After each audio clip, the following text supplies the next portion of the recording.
একদিন থামতেই হবে। একদিন পৃথিবীর বাস্তবতা এটা, হয় মৃত্যু, নয় বার্ধক্য, নয় অসুস্থ, তোমারে থামাই দেবে। মৃত্যু এসে তোমারে থামাবেই, বৃদ্ধ বার্ধক্য আইসা তোমাকে থামাবেই, হয়তো কোনো বিপদ অ্যাক্সিডেন্ট তোমারে থামাই দেবে। একদিন শুনবা শরীরে এমন রোগ বাসা বাঁধছে। আজকে এক ভাই আমার লগে দেখা করছে, কইছে হুজুর আমি একটা মিনিট আপনার সাথে কথা কইতে চাই। আমি চিনতাম তাকে, মোটরসাইকেল চালাইতো, ব্যবসা করতো, সারাটা ক্যান্টনমেন্ট ঘুরতো, সারাদিন পরিশ্রম করত। উনি ভালো মানুষ, আমার সাথে 1 মিনিট দেখা করতে দাঁড়াইছিল। আমি ভুলে গেছি, আবার গাড়ি ঘুরাইয়া ওনার সামনে গেছি।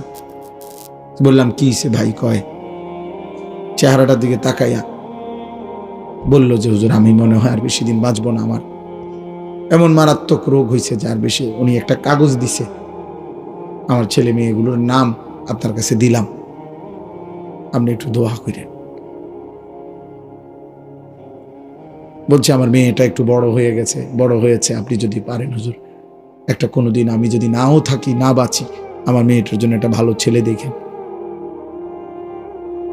আমি তাকাইয়ে রইলাম। এই জন্য দোস্ত থামাই দিবে তোমারে। প্রতিদিন কেউ না কেউ থেমে যাচ্ছে, অনেক আনন্দ, অনেক হাসি, অনেক ফুর্তি, অনেক সুস্থতা থেমে যাচ্ছে। তুমিও থেমে যাইবা।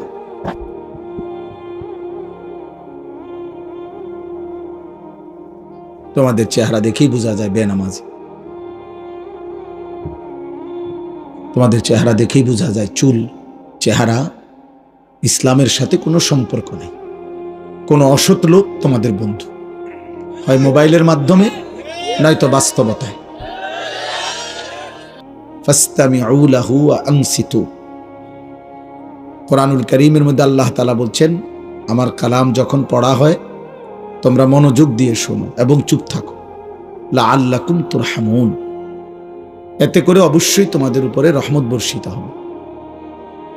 এজন্য কিশোর নওজোয়ান তোমাদেরকেও বলছি ভাই, ছোট বয়সে গুনার মাত্রা বাড়ায়ও না, কম বয়সে বেয়াদবি বেশি করো না, সাবধান। না শুনলে প্রথমেই সিদ্ধান্ত নিবা যে আমি শুনবো না, তাহলে কোনো পাপ নাই। শোনো নাই, তোমার ব্যস্ততা থাকতে পারে, ক্লান্তি থাকতে পারে, তুমি আসোই নাই, এতে কোনো অসুবিধা নেই।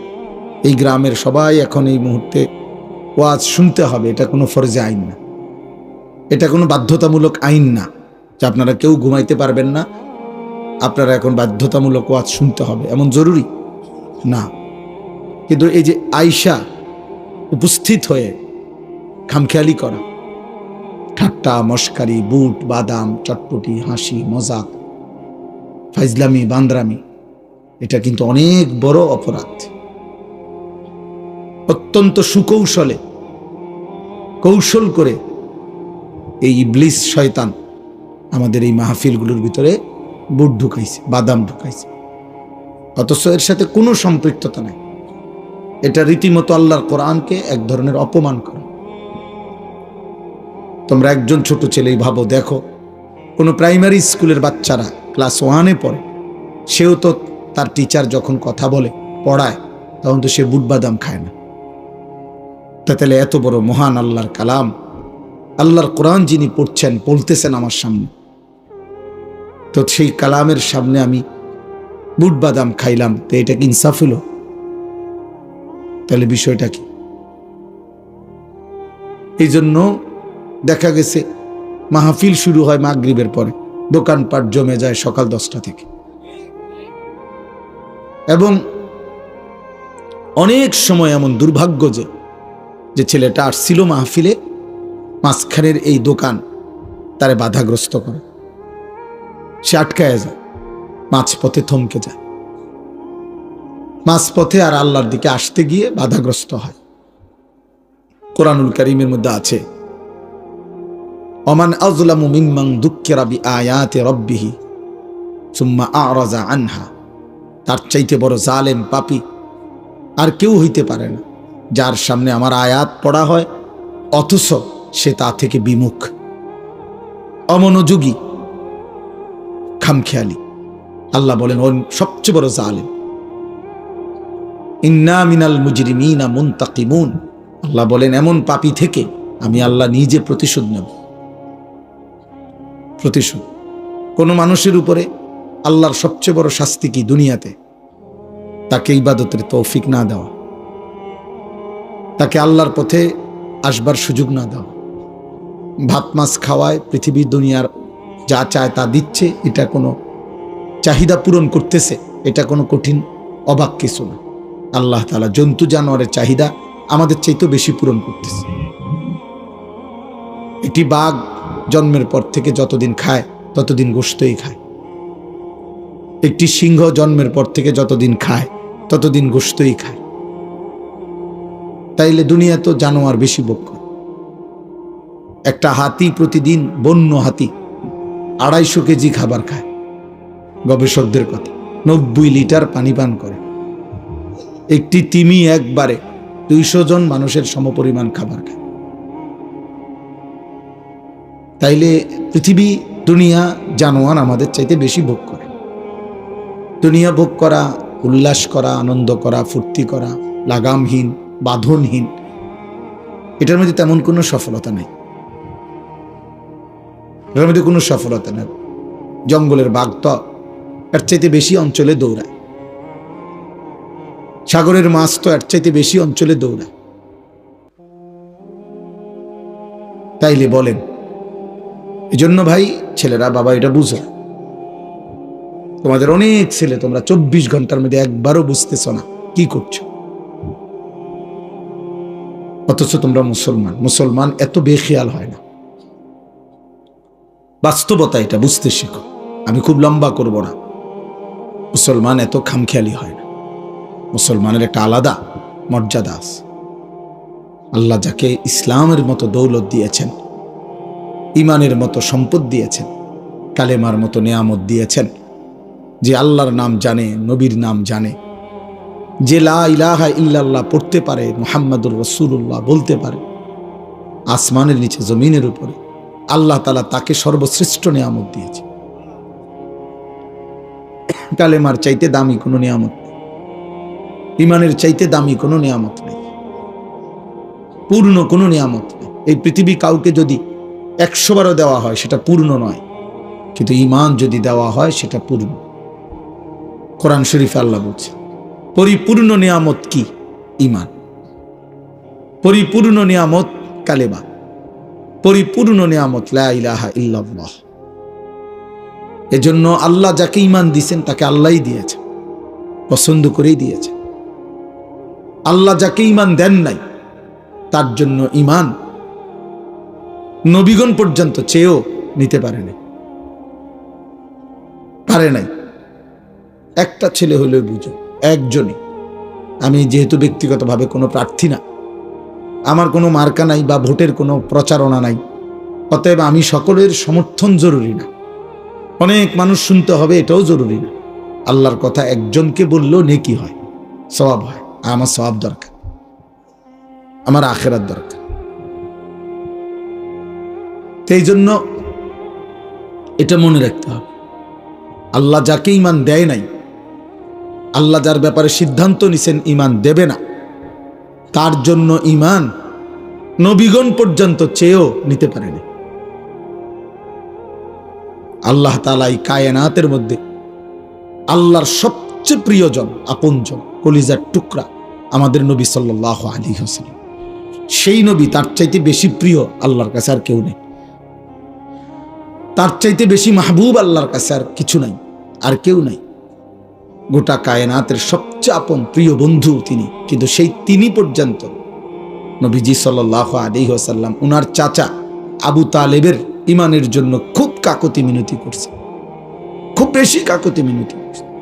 মৃত্যুর পূর্বে কাঁদছেন, অনেক বেশি অনুনয় বিনয় করছেন চাচারে কালেমা পড়াবার জন্য, আবু তালেবকে। কুল লা ইলাহা ইল্লাল্লাহ কালিমাতান আশহাদু বিহা আশহাদু লাকা বিহা ইনদাল্লাহ। বুখারীর riwayat।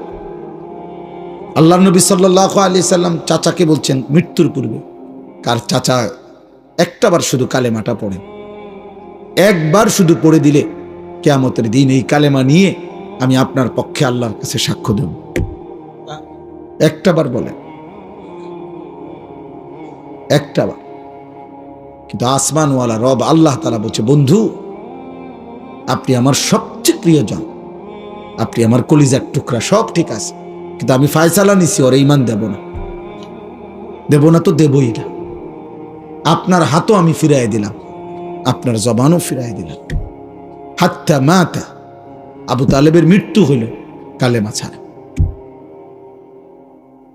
তাহলে রাসূলুল্লাহ সাল্লাল্লাহু আলাইহি সাল্লামের চাইতে দামি আর কি? তিনি এত কাকুতি মিনতি করার পরেও আল্লাহ যাকে বলছে দেবে না, তার জন্য নবী পর্যন্ত ঈমান নিতে পারে না। হযরত ইব্রাহিম আলাইহিস সালাম উনি কি পরিমাণ কাকুতি মিনতি করছে, ওনার আব্বা মূর্তি পূজক আজর ওনার কালেমা পড়াইতে পারে নাই। আল্লাহ বলছে না, দেব না। অথচ ইব্রাহিমকেও বলছে আল্লাহ আপনিও আমার খলিল, ইব্রাহিম তুমিও আমার বন্ধু। বন্ধু ঠিক আছে, ঈমান দেব না তোমার আব্বারে। দেয় নাই তো দেয় নাই। নূহ আলাইহিস সালাম 950 বছর কালেমার দাওয়াত দিছে, 950 বছর একটা না। আজ আমাদের ওয়াজের বয়স 21 বছর আমার, এখন আর ক্লান্তিতে শরীর চলে না, কোনোভাবেই আর জান চলে না। মানে মাঝে মাঝে মন চায় রাস্তাত শুয়ে যাই, ক্লান্তিতে আর ভাল লাগে না কোনো কিছুই। খানা, খাদ্য, ঘুম তৃপ্তির সাথে কুলাইতারি না এখন আর। এই 21 বছরেই কোমর ব্যথা হয়ে গেছে, এই 21 বছরেই চোখে ছোট লেখা কম দেখি, এই 21 বছরে গলায় ভীষণ, আমার গলায় এই পর্যন্ত 2বার অপারেশন হয়েছে, পূর্ণ অপারেশন। আমার গলায় 2বার অপারেশন করছি আমি। প্রতিদিন রাত্রে ট্যাবলেট খাই এই গলার জন্য, প্রেশারের জন্য, প্রত্যেক দিন।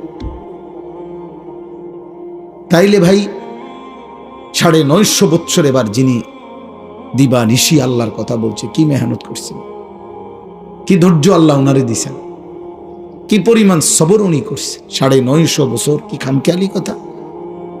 কিন্তু 950 বছরের সেই নবী নূহকে পর্যন্ত আল্লাহ বলছে, নূহ তোমার সন্তান কেনান, ওরে ঈমান দেব না।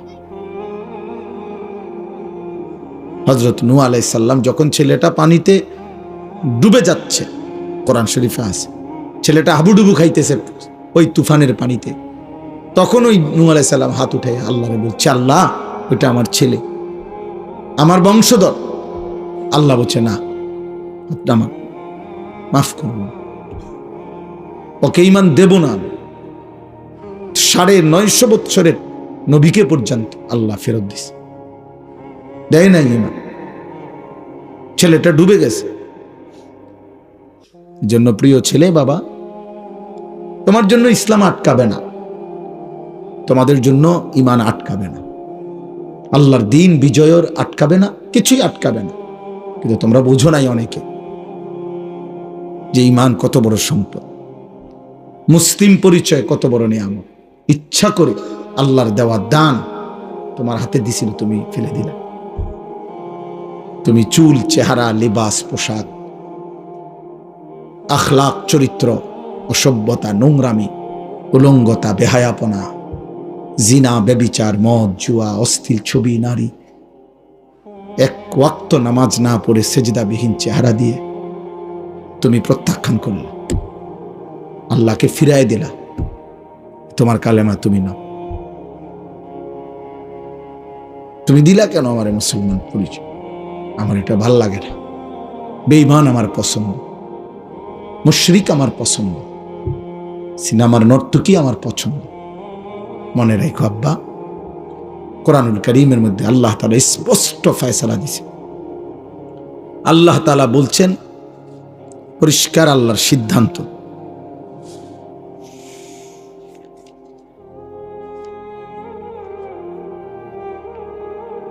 এই যে আল্লাহ তাআলা বলেন কুতিবা আলাইহি, সূরা হজ্জের মধ্যে আছে। আল্লাহ বলেন এটা আমি আল্লাহ তাআলার ফয়সালা, সিদ্ধান্ত করে দিলাম, লিখে দিলাম। কুতিবা, আমি আল্লাহ লিখে দিলাম, আন্নাহু মান তাওয়াল্লাহু, যে শয়তানের পথ অনুসরণ করবে, বন্ধু বানাবে শয়তানের পথকে। ফাআন্নাহু ইউদিল্লুহু, নিশ্চিত আমি আল্লাহ লিখে দিলাম সে তোমাকে গুমরাহ পথভ্রষ্ট করবে। ওয়াহদিহি ইলা আযাবিস সাঈর, এবং অচিরেই এই শয়তানের পথ, শয়তান তোমাকে জাহান্নামের আযাবে পৌঁছিয়ে দেবে। অতএব ছেলেরা, বাবা, ইদানিংকালে তোমরা অল্প বয়সে নিজেকে অনেক চালাক মনে করো। 16, 17 বছর, 18 বছর বয়সে অনেক বুদ্ধিমান হয়ে গেছো তোমরা এত কম বয়সে নারী ছবি, অশ্লীল দৃশ্য, উলঙ্গ ছবি, জিনা, ব্যভিচার, অনলাইনে জুয়া, মদের নেশা, জুয়ার নেশা এবং বন্ধুদের অসৎ চরিত্রহীন আড্ডা, এর মধ্যে থেকে একটা মূল কারণ হইল তোমাদের দিলের মধ্যে আছে যে আমাদের জন্য কেউ নাই, কেউ বাধা দিবে এমন হিম্মত আমাদের সমাজে আমাদের কারো নাই। মা বাবা, আত্মীয় স্বজন, ওই যে দেখেন ওই বেয়াদব, দেখেন এই যে বেয়াদব, এই দেখেন 2 বেয়াদব, যাও দুনো বেয়াদব উঠে যাও, কানটা ধরে উঠায় দাও, একদম কানে ধরে উঠায় দাও, হিম্মত হইলে তোমার ধাক্কা দিয়ে উঠায় দাও। দেখেন বেয়াদব, দেখেন দুজন ভিডিও করতেছে, এই বললাম না প্রতিবন্ধী। হ্যাঁ, এখন লজ্জা পাইছনি? দেখো এখন তো সবাই ঠিক কইছে, ভাল লাগছে কেন? দেখো হাসে, দেখেন আস্তাগফিরুল্লাহ, আস্তাগফিরুল্লাহ, ব্রেনে কাজ করে না। হ্যাঁ বাবা, জানো না তোমরা, হয়তো কেউ বুঝাইয়াও বলবে না তোমাদেরকে, সমাজ তাকায় তাকায় দেখতেছে তোমাদের অধপতন, নদীটা ভাঙ্গা যাইতেছে, পাহাড়টা গলে যাইতেছে, ভবনটা ধসে পড়তেছে, মুসলমানের একটা সন্তান 16 বছরের নষ্ট হয়ে যাচ্ছে, এই সমাজ তাকায় তাকায় দেখতেছে। মুসলমানের একটা 18 বছরের ছেলে চরিত্রহীন হইতে হইতে পচে যাচ্ছে, এই সমাজ তাকায় তাকায় দেখতে। বাবা, আমার চোখের সামনে ছেলেটা নষ্ট হয়ে যাইতেছে, কারো হিম্মত নেই, কারো চুল রাখছো এমন বেঈমানের মতো, এমন গাদ্দার, এমন সন্ত্রাসী, এমন চাঁদাবাজ, এমন দুষ্ট শয়তানের মতো যে এই সমাজের কারো হিম্মত নাই তোমগরে বলবে। কারণ চুল দেখলেই তো ভয় হয় যে এটা জঙ্গলি জানোয়ার নাকি মানুষ। চলো আব্বা, মনে রাখো, চলতে থাকো, একদিন থামতেই হবে। একদিন পৃথিবীর বাস্তবতা এটা, হয় মৃত্যু, নয় বার্ধক্য, নয় অসুস্থ, তোমারে থামায় দেবে। মৃত্যু এসে তোমারে থামাবেই, বৃদ্ধ বার্ধক্য আইসা তোমাকে থামাবেই, হয়তো কোনো বিপদ, অ্যাক্সিডেন্ট তোমারে থামায় দেবে। একদিন শুনবা শরীরে এমন রোগ বাসা বাঁধছে। আজকে এক ভাই আমার লগে দেখা করছে, কইছে হুজুর আমি 1 মিনিট আপনার সাথে কথা কইতে চাই। আমি চিনতাম তাকে, মোটরসাইকেল চালাইতো, ব্যবসা করতো, সারাটা ক্যান্টনমেন্ট ঘুরতো, সারাদিন পরিশ্রম করত। উনি ভালো মানুষ, এমন আমার সাথে 1 মিনিট দেখা করতে দাঁড়াইছিল। আমি ভুলে গেছি, আবার গাড়ি ঘুরাইয়া ওনার সামনে গেছি। বললাম কি সে ভাই? কয় চেহারাটার দিকে তাকাইয়া বলল যে হুজুর আমি মনে হয় আর বেশি দিন বাঁচবো না, আমার এমন মারাত্মক রোগ হয়েছে যে আর বেশি। উনি একটা কাগজ দিছে, আমার ছেলে মেয়েগুলোর নাম আপনার কাছে দিলাম, আপনি একটু দোয়া করেন। বলছে আমার মেয়েটা একটু বড় হয়েছে, আপনি যদি পারেন হুজুর, একটা কোনোদিন আমি যদি নাও থাকি, না বাঁচি, আমার মেয়েটার জন্য একটা ভালো ছেলে দেখেন। আমি তাকাইয়ে রইলাম। এই জন্য দোস্ত থামাই দিবে তোমারে। প্রতিদিন কেউ না কেউ থেমে যাচ্ছে, অনেক আনন্দ, অনেক হাসি, অনেক ফুর্তি, অনেক সুস্থতা থেমে যাচ্ছে, তুমিও থেমে যাইবা।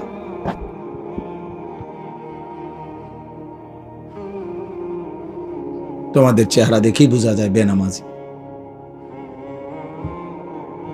তোমাদের চেহারা দেখেই বোঝা যায় চুল, চেহারা ইসলামের সাথে কোনো সম্পর্ক নেই। কোনো অসৎ লোক তোমাদের বন্ধু, হয় মোবাইলের মাধ্যমে, নয়তো বাস্তবতায়। চিল্লাও কেন, হেই হেই করলে কি হবে? মানে এরকম করতেছ যে কি বুঝাইতে চাচ্ছ?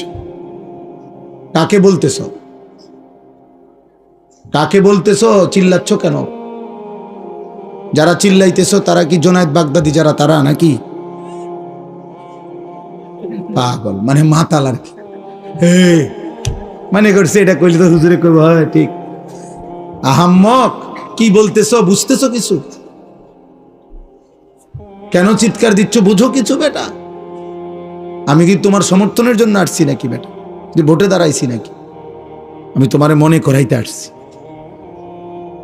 আমি তোমাকে মনে করাইতে আসছি বাবা, তোমার আপন কেউ নাই।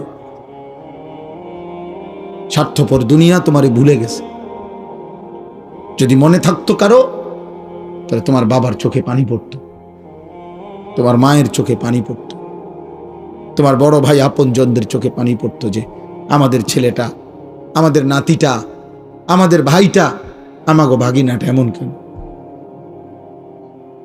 আমার এই ছোট ভাই যে বয়ান করছে, প্রয়োজনে তারা এখন ডাইকা আনো, জিজ্ঞাসা করো। এক ছোট ভাই, আপন ভাইকে আমি সন্তানের মতো হাতে ধরে রাখছিলাম আজীব।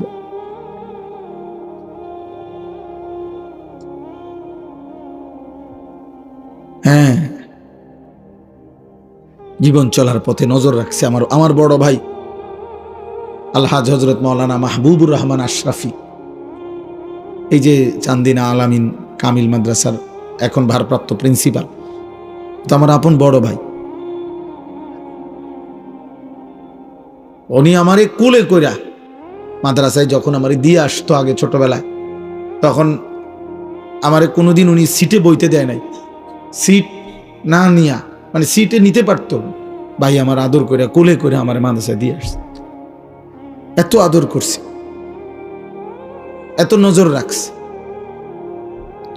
যেদিন আমার চাকরির ইন্টারভিউ, মানে আমি পড়ালেখা শেষ করে ফেলছি বেটা, কসম খোদার, চাকরির ইন্টারভিউ দেবো যেদিন, টাইটেল পাস করে ফেলছি কামেল মাস্টার্স, চাকরি দিতে যাও, ইন্টারভিউ দিতে যাবো আজকে, ওই দিনও উনি শুধু এই মাথার চুলটা মনে 2বার বা 3বার কাটাইছে, যে সমান করাইছে, চুল সমান হয়েছে না।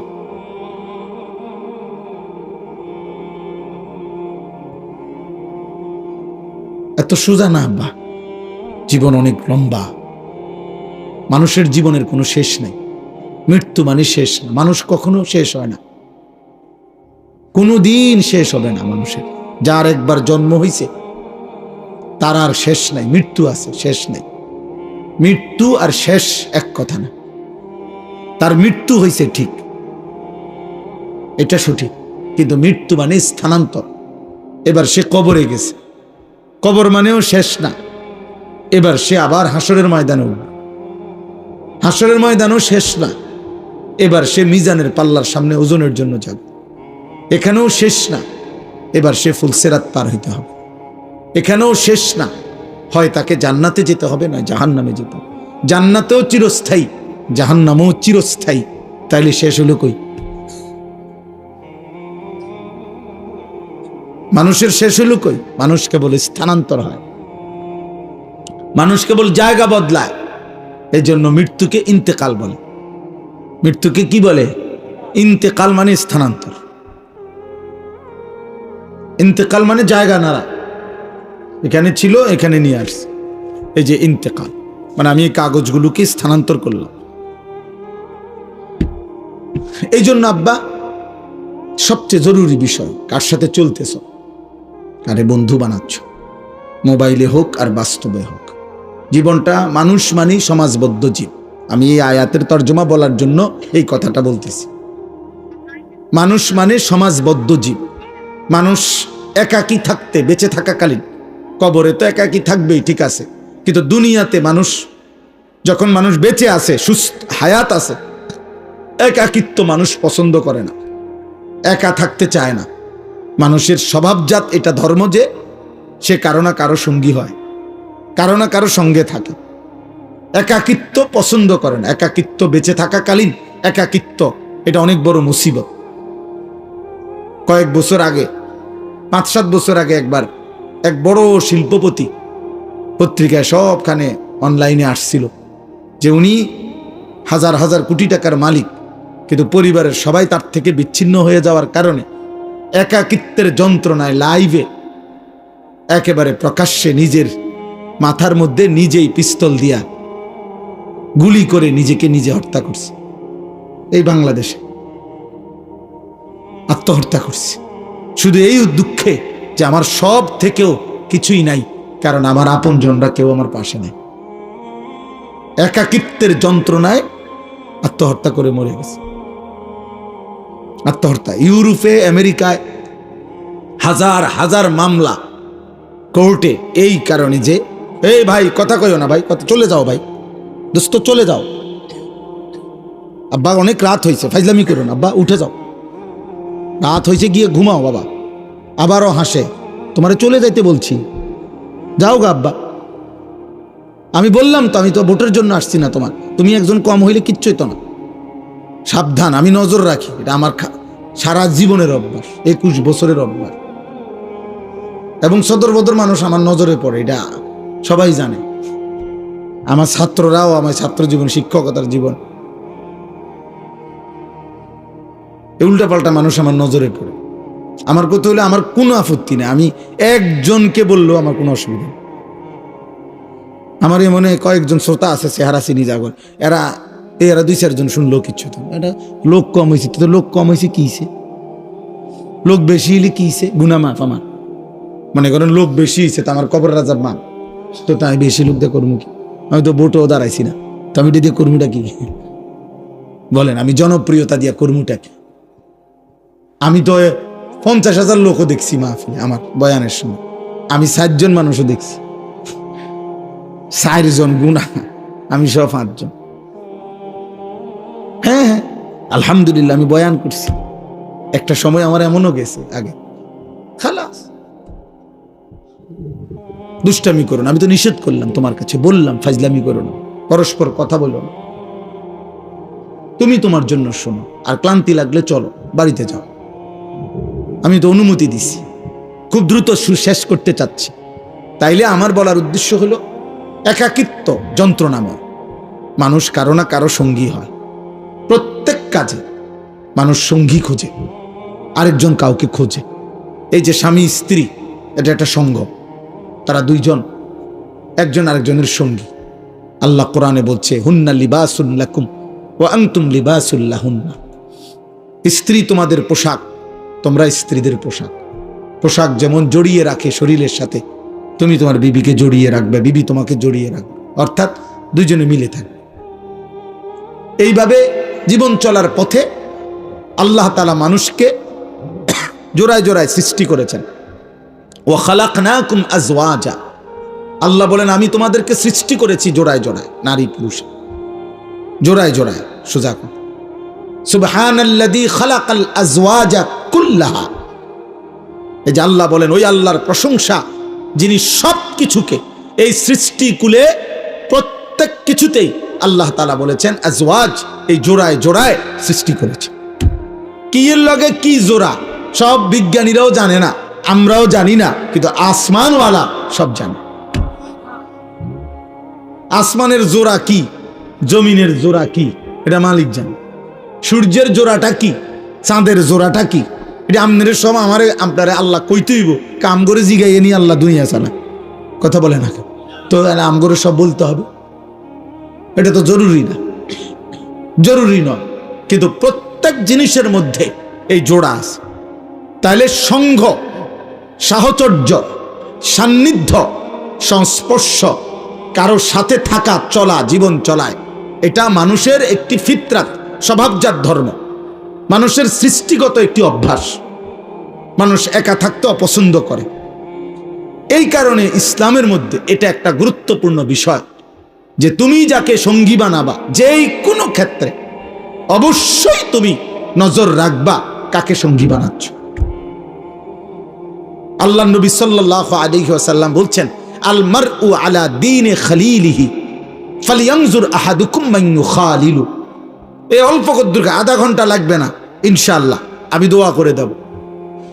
শুধু সবাই আমার কথাটা মনোযোগ দিয়ে শুনেন, ছেলেরা ভাই তোমরাও শোনো, বাবা একবারের জন্য শোনো, তুমি না মাইনো ঠিক আছে, কারণ আমি তো তোমার মানাইতে পারবো না, ফায়সালা তো আল্লাহর হাতে, ফায়সালা মালিকের হাতে।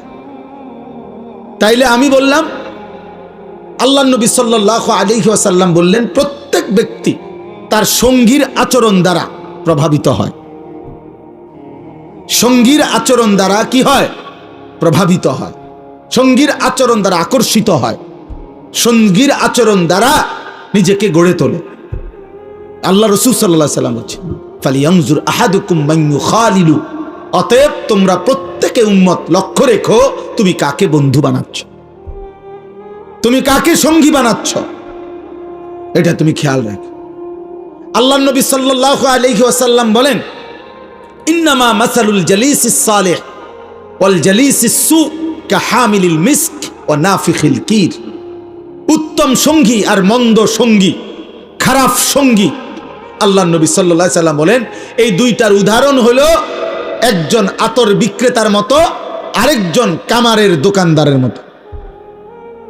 আল্লাহ নবী সাল্লাল্লাহু আলাইহি ওয়াসাল্লাম বলেন ফাহামিলুল মিস্ক, যিনি আতর বিক্রেতা, তুমি তার কাছে গেলে সে তোমাকে, তার থেকে তুমি তিনটা বিষয় পাবে।